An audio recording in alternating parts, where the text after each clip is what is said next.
ఇంకేమైనా కావాలా? ఏమైనా అవసరం ఉంటే అడుగుతాను బాబు. ఓం లక్ష్మీనారాయణాయ నమో నమః, మహాసరస్వత్యై నమః, శ్రీమన్మహాగణాధిపతయే నమః. అమ్మా, మీ కోడలు గారేరండి, పూజ మొదలు పెడదాం. తనకి భక్తి ఎక్కువ అండి. ఎక్కడ దేవుడు కనబడ్డా దండం పెట్టుకుంటూ ఉంటుంది.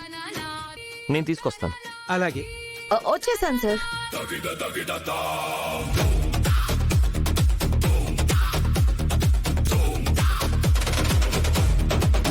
మీరు చెప్పింది నిజమే సార్. చుట్టుపక్కన విగ్రహం ఉంటే మోకాళ్ళ మీద ప్రదక్షిణాలు చేసి వస్తున్నాను. ఎందుకు రోజా?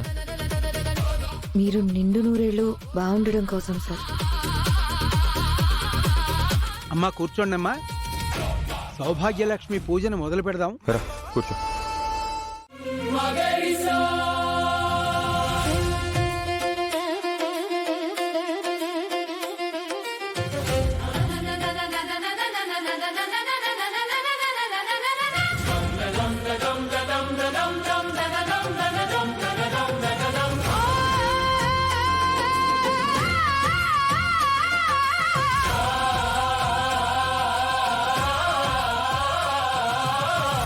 చంద్రిక, నీ కన్నీరు తొడవడం తప్ప శాశ్వతంగా నీ దుఃఖాన్ని పోగొట్టలేకపోతున్నాను. నన్ను క్షమించు. అయ్యో, మీరు నన్ను క్షమించమండం ఏంటండి? ఆ మాట అనకూడదని చెప్తూనే ఉన్నాను కదా. నాకిలాంటివి చాలండి. అది తీర్చారు. నాకింతకంటే ఇంకేం కావాలండి? నాకిప్పుడు ఎంత ఆనందంగా ఉందో మీకు తెలుసా? మీరు వెళ్ళండి. మిమ్మల్ని ఎవరైనా చూస్తారు. వెళ్ళండి.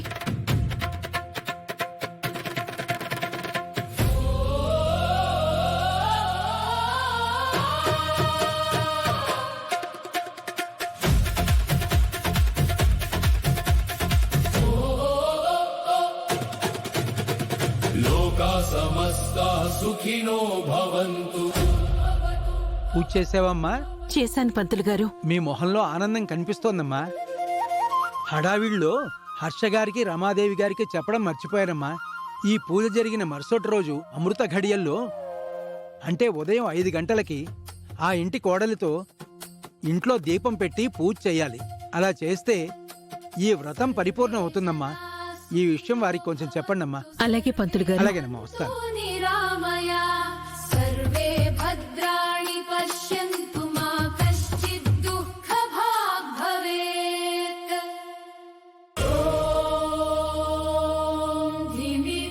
నాకిలాంటివి చాలండి. అది తీర్చారు. నాకింతకంటే ఇంకేం కావాలండి? ఈ ఒక్కరోజు నీలో చూసిన ఆనందం జీవితాంతం చూడాలన్నదే నా ఆశ చంద్రిక. ఏమండి? ఏంటి చంద్రిక, నీ గురించి అనుకుంటున్నాను, ఇంతలోకి నువ్వే వచ్చావు. ఏమనుకుంటున్నారు? ఎప్పుడూ అనుకునేదే.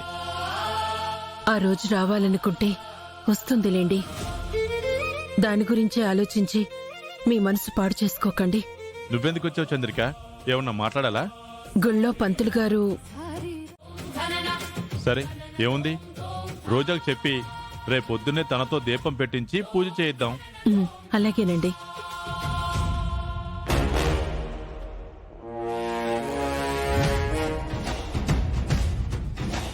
ఈ టైంలో మీరిద్దరూ ఇక్కడేం చేస్తున్నారు? గుళ్ళో పంతులు గారు రేపు ఉదయం 5 గంటలకల్లా ఇంటి కోడలతో దీపం పెట్టించి పూజ చేయించాలన్నారంట.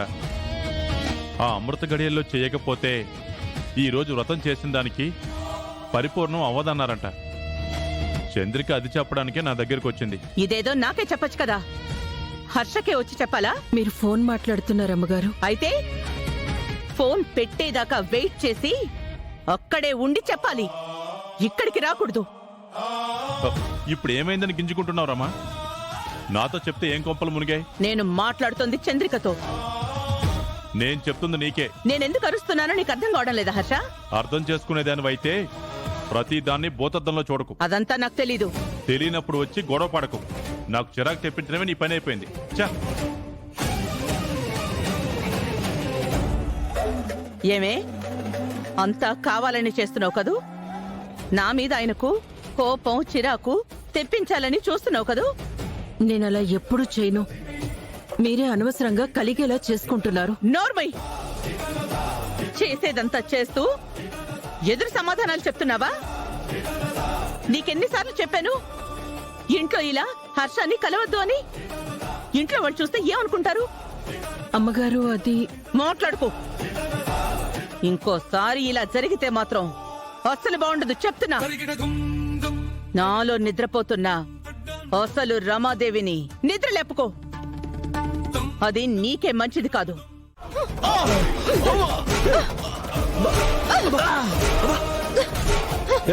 ఏంటి కొడుతున్నావు? ఈ పంతులకి మేము అప్పించాం. ఇస్తే ఇలా ప్రవర్తిస్తారా? ఆ పెద్దాయన మీద దౌర్జన్యం చేస్తున్నారు. అసలు బుద్ధుందా మీకు? మీరు ఆయన మీద చేయెత్తారు, నేను మీ మీద చేయి చేసుకున్నాను. చెల్లుకు చెల్లు సరిపోయింది. మా సంగతి నీకు తెలీదు. తెలుసుకోవాల్సిన అవసరం కూడా నాకు లేదు. ఆయన డబ్బులు ఇవ్వరు, ఏమీ ఇవ్వరు. ఏం చేసుకుంటారో చేసుకోండి. లేదమ్మా, అలా అనకూడదు. నేను కష్టాల్లో ఉన్నప్పుడు నాకు వాళ్ళు డబ్బులిచ్చారు. ఇస్తానని సమయానికి నేనే ఇవ్వలేకపోయానమ్మా. వాళ్ళ తప్పు కాదమ్మా. కానీ మీ ఇంటి మీద పడి మీ మీద ఇలా అమానుషంగా ప్రవర్తించడం తప్పే కదండి. అవునా? సరే,